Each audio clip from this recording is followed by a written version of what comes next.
Aujourd'hui, nous choisissons de dépasser l'aspect comportemental basé sur le bon sens et sur les bons gestes simples à adopter pour pouvoir nous focaliser sur les travaux, les actions qui coûtent de l'argent aux entreprises qu'elles vont décider de conduire pour pouvoir réduire leur facture d'électricité. Les deux derniers Ticosé Énergie concernaient tous nos secteurs d'activité. Celui d'aujourd'hui sera focalisé sur une cible bien précise, celle du secteur du tourisme, avec nos entreprises comme les hébergements touristiques et les restaurants, entre autres. Avant d'évoquer vraiment les travaux d'économie d'énergie, il faudrait passer par la connaissance de l'évolution des coûts de ces énergies. Alors, ce que je vous propose de regarder déjà, c'est de faire un petit état des lieux très factuel, des coûts actuels de l'énergie. On est sur actuellement un coût de l'électricité qui évolue entre 1 et 2% par an. Un coût du gaz, de la bouteille de gaz qui est à ce jour, c'est-à-dire à date d'octobre, qui est de 26,75 la bouteille, qui a subi une augmentation assez conséquente depuis le début d'année 2021.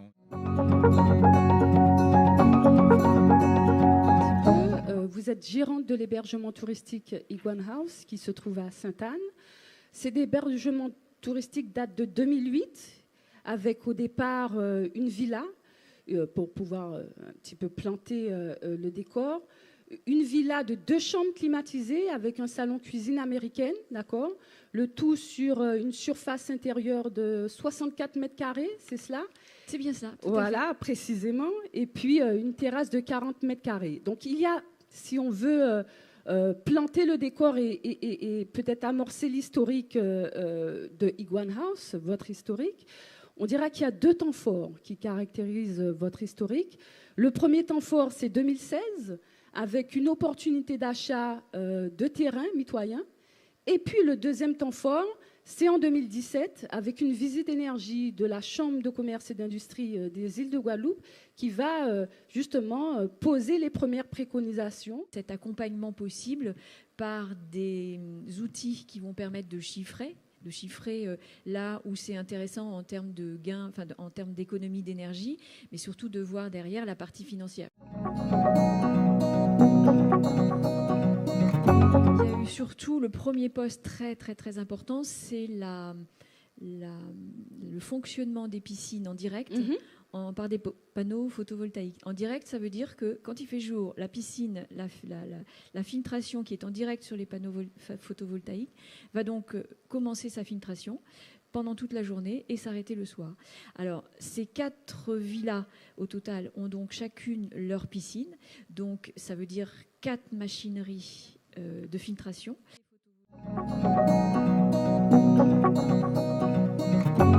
Donc, on arrive à l'exposé, et l'exposé du cabinet conseil Energaia sera de décliner point par point les principaux travaux à privilégier dans le cas du secteur du tourisme, et puis de pointer, de mettre en avant, mettre en exergue les écueils à éviter. Privilégier de préférence les tons de couleur clairs. Il faut savoir qu'entre une couleur claire et une couleur sombre, il peut y avoir une différence de température de surface de 30 degrés. Et donc, effectivement, l'est-ouest, c'est bien. Le traversier, il faut juste se décaler un tout petit peu et pas être en parallèle direct pour justement minimiser l'impact de la pluie, de l'entrée d'eau à l'intérieur des bâtiments. Est-ce qu'on va décider de se positionner sur de l'individuel ? Vers quel niveau de centralisation on va se fixer ? Est-ce qu'on décentralise tout, donc on met plein de clim partout, plein de petites clims, ou est-ce qu'on décide de faire un bloc ? J'ai une question de Madame Talbot sur les panneaux solaires, justement. Oui. Elle veut savoir quelles sont les normes. Est-ce qu'il y a des normes particulières pour pouvoir être éligible ?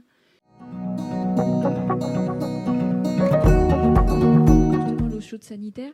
C'est intéressant quand on est hébergeur de tourisme. On est très peu à externaliser l'entretien du linge, le lavage et le repassage. Enfin, le lavage essentiellement. Et donc, du coup, quand on décide de ne pas l'externaliser pour justement minimiser les coûts, c'est drôlement intéressant de faire brancher, et n'importe quel plombier peut le faire, de faire brancher l'eau chaude, enfin un mitigeur eau chaude, eau froide, en amont du branchement de l'eau, d'arrivée d'eau de la machine à laver. Gaz ou électricité. Tous les cuisinistes, en tout cas que j'ai eu, et les cuisiniers m'ont fait comprendre que c'était le gaz et pas autrement. J'ai d'autres modèles où l'électricité prend davantage son sens pour plusieurs raisons, en termes de confort, réactivité, etc.